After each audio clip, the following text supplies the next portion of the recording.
My advice to anyone who thinks that X-Men 1 is rare is to find another hobby. There's no shortage of gullibility on the part of comic book collectors. When I worked at Overstreet back in the early 90s, there would be an occasional incident where Bob would put the word rare or scarce next to a book. And I asked him what the definition was. And he said, well, the definition was the consensus of all of his consultants and dealers and, his advisor network. And I said, okay, well, maybe we could set up a metric where you say maybe 10 known or less or 100 known or less. We have a special problem in comics when it comes to rarity because the average collector is misinformed and even internally confused by wanting things to be rare. Hard to find. The hobby of comic book collecting is infused with massive amounts of wishful thinking about our own stuff. So, rarity ties into grade ties into value. I would argue that if you talk to the average collector, a seasoned veteran, all the way up to a new kid in a store, there's mainly confusion out there. Well, the first thought that comes to mind is how badly I don't want to destroy everybody's bubble of confidence in the Gerber book. Yeah. And yet, having been there on the ground floor and helped Gerber with that book, and he came to my house and photographed quite a bit of my material, particularly the DC Golden Age stuff.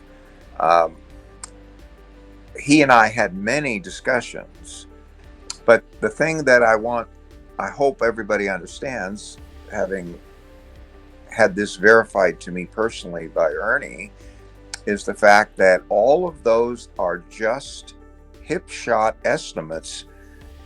And he only talked to about maybe 25 or 30 people to get those hip shot estimates. So there's no foundation whatsoever in data-driven analysis. It's all anecdotal. And I might argue that the correlation coefficient against the accuracy is going to be terribly flawed because his survey population is so tiny. To me, the big challenge for comic book collectors, and Ben alluded to this earlier, is you got to spend a lot of time getting educated and talking to a lot of supposedly savvy people. Sometimes dealers, some part of what they tell you is accurate. Another part, they're just blowing smoke because they want to sell their books. So I had the hopes in the last 5 or 10 years that this challenge was going to get mitigated. It was going to get better for us as a hobby. And in my mind, it's gotten way worse. With every passing year, the mythologies seem to grow. I don't know why. Go on Google and ask for the top 10 rarest books. And X-Men 1 from 63 comes up. It was fascinating to me is I think that somebody must have put a top 10 list on the internet and they put X-Men #1 on there. Other people have been copying it. And so even like ChatGPT that's combing through all the internet information is popping out X-Men #1. And I'm like, my dear God. My advice to anyone who thinks that X-Men 1 is rare is to find another hobby, because you're exactly the kind of rube that the 10%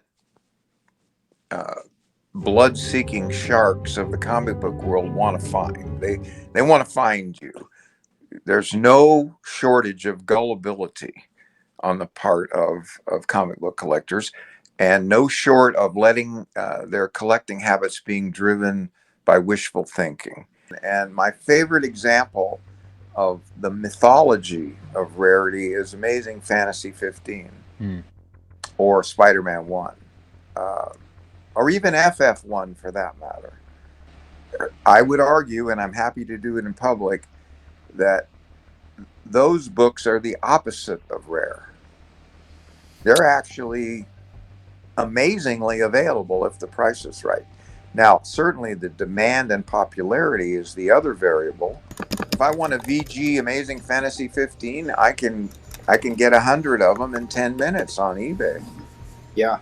I mean, I'm going to overpay for them, but but then some kid comes along and they're a Marvel fanatic and that's all they are, and to them, FF1 and Amazing Fantasy 15, that's their Action 1 and Tech 27, you know. Sure. Sure. And so who am I to discount the personal meaning those books hold for that young man or young lady? I would never do that. They have the right to determine what's valuable to them personally, as we all do. But anyone who wants to shout from the rooftops the rarity of Amazing Fantasy 15, I think we could all. I mean, even the specimens that have been looked at by CGC now, which I love the idea they're accumulating data, although the flaw in the data is that people submit books more than once. But put that caveat aside for a second. How many Superman ones or Tech 27s or Action ones or Marvel ones have they graded versus how many Amazing Fantasy 15s, FF ones, and Spider-Man ones? And the answer is it's about somewhere between 10 and 100 to 1. Yeah. So that tells you, to me, that data says something loud and clear. And so I get upset when I see podcasts and particularly college classes on collecting comic books, which they have them now.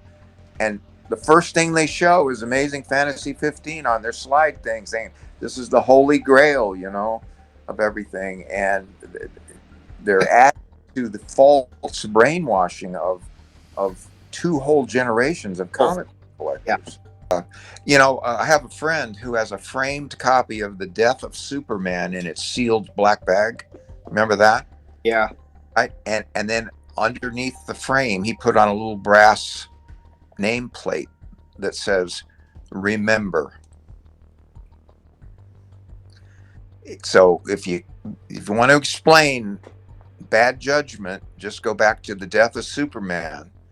But actually, there was an example before that. Shazam 1, when it came out, the DC Shazam 1, people bought 10,000 copies as investments. OMAC 1, they bought 10,000 copies as an investment. Of course, they were used as spacers in their long boxes for the next 20 years just to hold up the good comics. But back in the day, I had a call from Bob Bierbaum in 1978 where he wanted to sell me 1,000 copies of Conan 1 and 1,000 copies of Conan 3. Newsstand fresh from the distributor. Admittedly, this was the late 70s, but I said no because I already had my box of Whiz ones and I didn't want to. You were the one that bought 10,000. I didn't want to add my foolish face to the list. If you enjoyed hearing Gary's opinion on Rarity, then I'm sure you'll enjoy his perspective on comic book grading, which you can check out in this video. Thanks everybody for watching, and I hope to see you around real soon.